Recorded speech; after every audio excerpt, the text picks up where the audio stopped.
I want to briefly read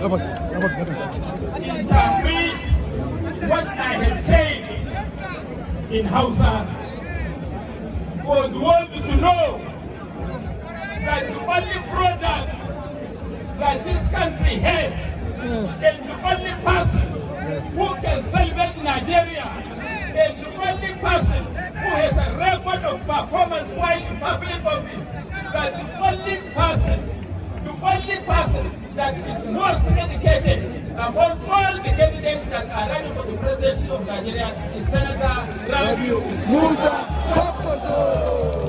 So thank you very much.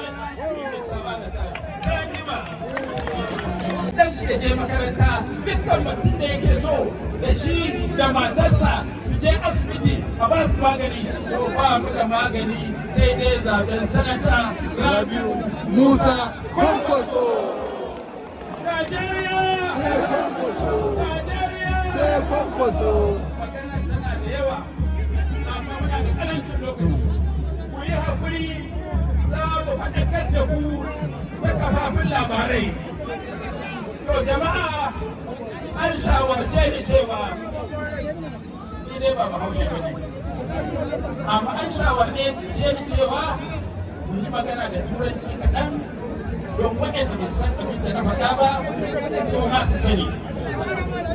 So, yaƙi ne na ɓatan kai, rigima ne tsakanin 'yan jari hujja da masoyan talaka, rigima ne na haske tsakanin haske da duhu, rigima ne na talaka da masu danna haƙƙin talaka. Dukkan mutumin da yake son kansa, dukkan mutumin da yake ƙaunar kansa, dukkan mutumin da yake so ya tashi daga nan ya je can ya yi kasuwanci, dukkan mutumin da yake so ya yi noma ba tare da an tsangwame shi ba. NNPP! NNPP! New Nigeria! Sai Kwankwaso.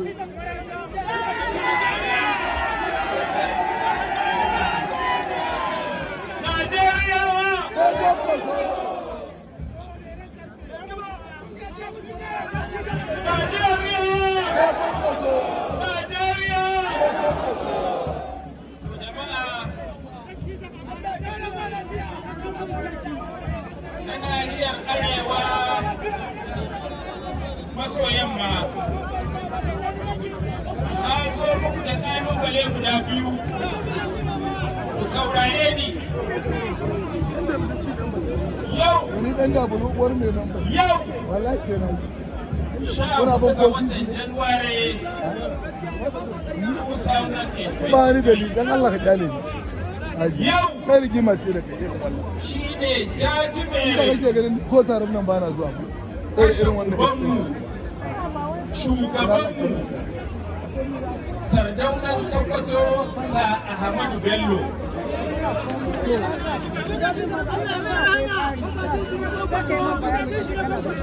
shi ne kawai Sardauna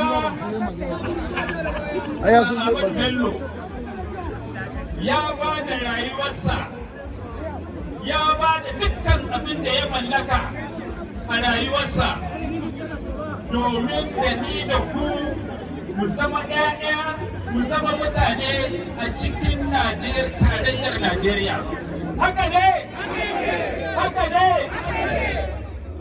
To wancan babanmu ya tafi, ga wani babanmu ya dawo.